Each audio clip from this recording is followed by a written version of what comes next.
Bob is an ordinary man at first glance, living in a small northern town and working at a lumber mill. His ex-family, his wife Darlene and daughter Eva, live far from him. Their relationship is strained. The girl has reached a troublesome age, behaving oddly and completely ignoring her mother. One ordinary day, Bob returns home and receives a call from Darlene, who complains about their daughter and asks him to influence her.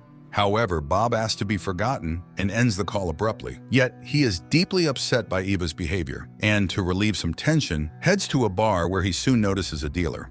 Later, they meet on the street. The young man tells him that his boss, Nelson, is in need of couriers. He remembers Bob from his NHL days, especially a famous fight Bob would rather forget. The man cuts off the young man's enthusiasms and buys some goods, dismayed by the rising prices. At work, Bob goes to inspect one of the malfunctioning blocks of the crusher. He climbs up to the machine and stares inside as if he wants to step into the blades. His grim thoughts are interrupted by a coworker's voice, and Bob abandons the frightening idea. Later, Bob tells his boss he needs a few days off, packs his things, and goes on a trip. However, on the night road, he suddenly feels very ill. Racked with pain, he loses control, and his pickup veers off the road. Barely recovering, Bob calls Nelson and then reaches a roadside cafe where he immediately heads to the bathroom, startling patrons with his bloodied face. Overcoming pain, Bob washes the blood off his hands, which are already bandaged, and then examines his side. It becomes clear that a piece of his skin has become invisible, making his internal organs clearly visible. Bob bandages himself with towels and returns to the dining area, where Nelson soon arrives. The dealer agrees to tow and fix his pickup, in exchange for which Bob will have to serve as his courier, especially since he is heading in the needed direction.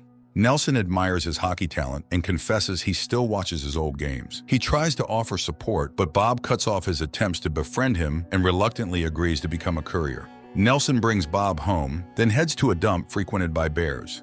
This time, he shoots one of the animals and guts it on the spot. In the morning, Nelson delivers to Bob a container with the animal's organs, which are to be sold on the black market. The pickup is already repaired, and Bob sets off.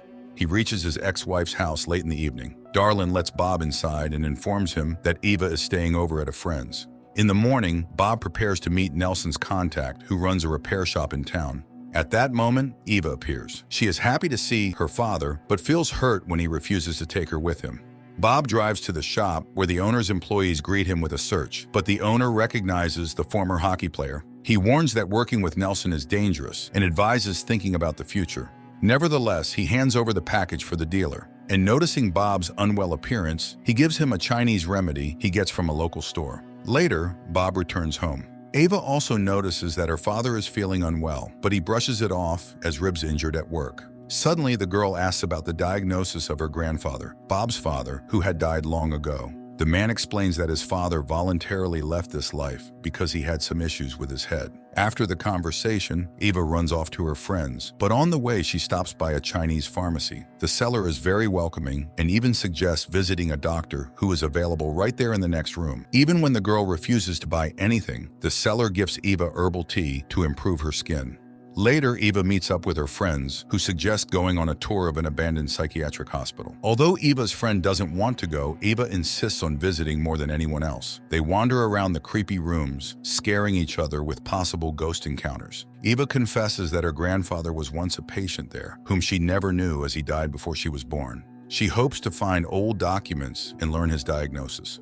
The group descends into the basement, where they are frightened by a figure in a white sheet, but on a closer look, it turns out to be just a pile of rags. However, Eva's friend in terror grabs her hand, tugs at her sleeve, and sees a transparent hand. The girl gets even more frightened and runs away from Eva. Meanwhile, her parents recall their years together and Eva's childhood pranks, like when she went to school on her own at the age of 6. In the morning, Darlene discovers that Eva didn't spend the night at home. She, her friend, and Bob begin to search for the girl, but she's neither at the hospital nor the police station. Darlene goes to the station to file a report, and Bob starts investigating his daughter's belongings. He finds her phone and reads a chat with friends about the planned excursion. The couple goes to Eva's friend's house, but her father says their daughter isn't there. Later, Bob calls Nelson and reports that the delivery will be delayed. The dealer is very displeased. After this, Bob finds Eva's friends. They act provocatively, and the man loses control. After a scuffle, a boy admits they were at the psychiatric hospital. Bob realizes she was looking for her grandfather's data. At the same time, Eva regains consciousness in an iron cage. Meanwhile, her parents drive to the psychiatric hospital and enter the still functioning part. The security tries to stop them from entering, but Bob gets into a fight and collapses from severe pain. The chief physician comes out, who remembers both his father and Bob well. She asks Darlene to leave her husband in the clinic as he is not well. Bob remembers himself as a little boy in the same corridor. Later, he argues with the doctor, who calls what happened to his father a tragic accident, as he saw it all himself. The woman confesses that his father wanted to die to hide his illness from others. He was very afraid for his family. Bob immediately remembers how his father asked not to show him to his son. The doctor reminds that she couldn't stop the disease, but she protected the man. She shows the room of his father from where he watched his son's life and offers Bob to stay in the clinic. She will study his illness and provide all necessary care, but Bob categorically refuses as Ava needs him. Nevertheless, they lock him up. However, at night, he wakes up to the sound of an opening door and sees that the way is clear, and a bunch of keys to the clinic doors is on the bedside table. Bob dresses and leaves. He arrives home, but Darlene isn't there. Only her friend is going crazy with worry for the missing ones. Then Nelson calls again and starts threatening Bob, listing his family members, which drives the man over the edge. Hearing his swearing, Darlene's friend tells him that girls have been disappearing in the town for a long time and demands that something be done. He goes to her friend's house again, and this time he manages to meet her. The girl confesses that she now knows her friend's secret. She is the same as him. She hands over Eva's backpack that was left with her. Bob examines it and finds a package with Chinese tea in the same packaging that he himself received from the owner of the workshop for Nelson. He goes to the man and asks questions about the missing girls. The man is offended. Despite his illegal activities, he is a father and grandfather and would not kidnap people. He tells about the Chinese pharmacy. Meanwhile, unknown people examine Eva, probing her wounds, causing the girl to cry.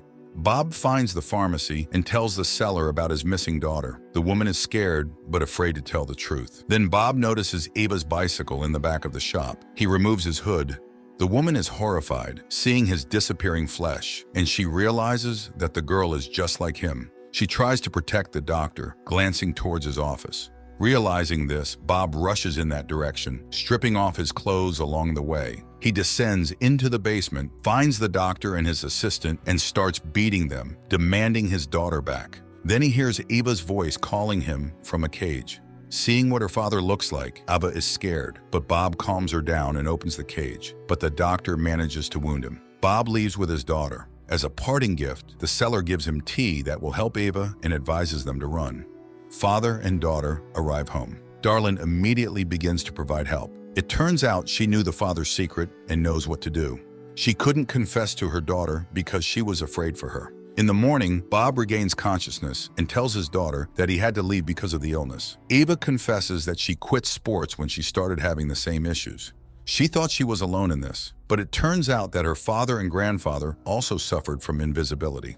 Later, Bob prepares to leave, although Eva doesn't want him to go. But the man confesses that his strength is leaving him, and soon everyone might find out his secret. He says goodbye to Darlene as Eva appears at the doorway with bags, intending to drive her father home herself. Through tears, the mother agrees to let her go.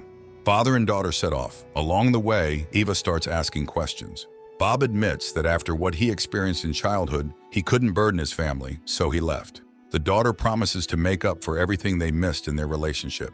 Soon they arrive at the place where Nelson's new courier is waiting. Bob needs to meet him, but he notices that his face is also beginning to disappear. Eva covers the void with foundation, and the father goes to the meeting. He delivers the package passed by his boss and returns to the car. Soon they reach Bob's home, and the father hands over the tea he got from the Chinese lady to Eva. She brews it and cares for her weakened father. He assures her that she can live here peacefully. People in the north don't meddle in each other's affairs. Meanwhile, Nelson opens the package and finds that he has been deceived. Ava goes shopping, and the dealer notices her. Later, the girl tries to calm her father, who has become almost invisible. And after a while, he suddenly says that it's time for him to go, because later he simply will not be able to accomplish what he planned. He is ready to disappear at the sawmill, which he had already tried to do. Despite her objections, Bob drives to the factory, but standing over the crusher, he suddenly stops. At this time, an armed Nelson bursts into his house. He threatens the girl with a shotgun, demanding to know where Bob is. Even though Eva says that he sold the house to her, the man realizes it's not true since Bob's belongings are still there. He accuses Bob of dishonesty and decides to take it out on his daughter. Suddenly, something throws him away from Eva. The girl realizes that her father, who has become completely invisible, has returned and is using this to beat the villain. Bob demands that he leave his family alone, but misjudging his strength, kills the dealer. He confesses that he could not leave his daughter a second time, and now he will always be with her. Later, they dump Nelson's body at the dump, where a bear finds it. Eva buys herself tinted glasses, sits in the empty car, and talks to her father, who advises her to drink her magic tea as it helps. And he confesses that back then, when she was 6, he secretly followed her to school. Also, his father had told him that he did not want his son to see him like that. And he always thought his father meant death. But then, who pulled him out of the psychiatric hospital? Eva immediately remembers the white figure from the basement, smiles, and suggests talking to her grandfather. The seatbelt buckles the void, and father and daughter set off. An unusual Canadian horror film, shot amidst the harsh northern nature. A mix of genres ranging from action to thriller and horror, plus a bit of sentimental drama. All this captivates and compels one to watch the film to the end, although initially it seems quite gloomy.